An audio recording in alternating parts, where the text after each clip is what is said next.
words. God. This one was made by the boy. Like, What the heck are they even showing opening? here? This Opening episode two, I was guess. nuts. That's what it's called.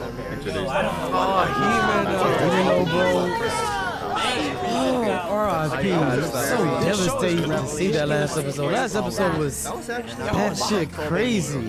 Someone also said that this episode is also crazy too. I really hope she come back in some type of way because damn, she was so cold that last episode with the ghost devil. Those intestines falling from the screen. Lost her eye, or say how she lost her eye. Oh my god, beautiful ass voice.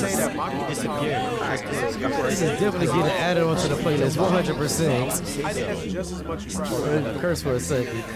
She has a lot. Oh yeah. Oh okay. Definitely getting added to the playlist 100%. How you pronounce it? I've definitely seen these guys before. Never miss. Like damn. So it's cool to see that the wearable mini back fire ass makeup chainsaw man.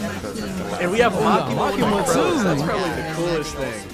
We found out she got her ass clapped last episode power might have something to do with like a crow devil or something. And hey, that's right up my alley. Crow devils say no more. Killed off way too soon already. I guess that's what y'all meant by like